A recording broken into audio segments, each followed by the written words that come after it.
Hi, ladies and gentlemen. Today we're going to be talking about Tuesday's paragraph of the week, in which we start writing about details and our explanation sentences. So as you can see on the screen right now, I have Monday up. In order to successfully do Tuesday's paragraph of the week, you need to have Monday's completed. It builds on each other. So as you can see, I've got a sample, 10 brainstorm ideas that I came up with. Some are great, some really aren't. But I'm going to use those because when we talk about Tuesday, we're going to look at 3 sentences that supports why I chose math as my favorite subject. For me personally, you may have chosen another subject. The purpose of the detail sentences is to support our claim, though. Whatever we say, details support that. Once again, I would always encourage you to read this box right here. This box is different every day as well. This is the last day that Tuesday is different, or that those directions are different. And there are some guidelines that you'll find in here that will help you decide what you want your detail 1, detail 2, and detail 3 to be. Now, I'm only speaking about detail 1, 2, and 3 right now because that's going to be my first focus. I want to know what are my 3 main reasons why math is my favorite subject. So I'm going to come back here to my brainstorming that I did on Monday, and I'm going to go through and I'm going to say, are there some of these ideas here that aren't really that good? And right away, I'm looking at number 10. I can impress my wife with my mental math skills. While it's awesome, and while she is impressed with my big brain right here, does it really support why math is my favorite subject? Not really. So I'm going to go through and I'm just going to ignore it. Like, I don't ever want to see it again, so I'm just going to strike through. You don't have to do this, but for me personally, if I see a strike through, my brain doesn't even process that it's there anymore.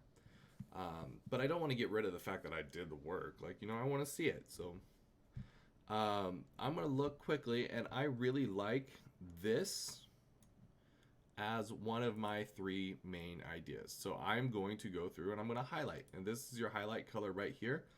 I really like blue, so we're going to highlight this blue. Blue's a good color. Find another one. Science and math are I like that one. That sounds great. We're going to highlight that one. And, you know what? I really like this one right here, but I also think that I can make this argument stronger if I combine it with something else. So I'm going to use a different color because, once again, this is how my brain thinks. If your brain doesn't think that way, don't worry about doing it. I'm going to go ahead, I'm going to make this red right here because I think that I can take this and this idea right here and combine them together. Okay? So there, I've got my 3 detail sentences.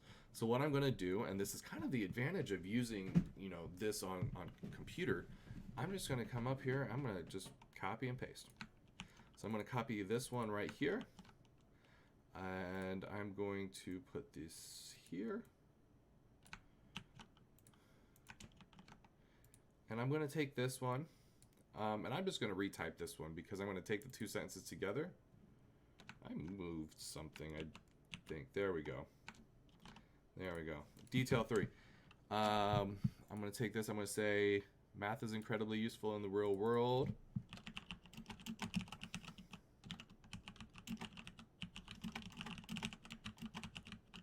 As I budget my money in order to buy things my wife and I need.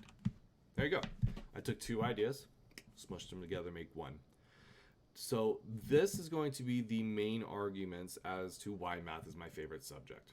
Now, not right now, but at some point in the future, we're going to get into the discussion of ordering our arguments so that we're presenting strong arguments. Don't worry about that right now.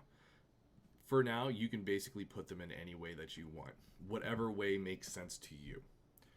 Our explanations, we have 3 explanation sentences right here. Now, in the past, when you were in 5th grade, a lot of your paragraphs were structured off of the body or topic sentence, body 1, body 2, body 3 sentences, and your conclusion. So you were typically writing 5 sentence paragraphs. In 6th grade and beyond, we're going to increase that to an 8-sentence paragraph. And the reason is we add these explanation sentences. The purpose of an explanation sentence is to answer the question why, or to give more details. So I really like solving puzzles, and math problems are just another type of puzzle. Well, yes, they are.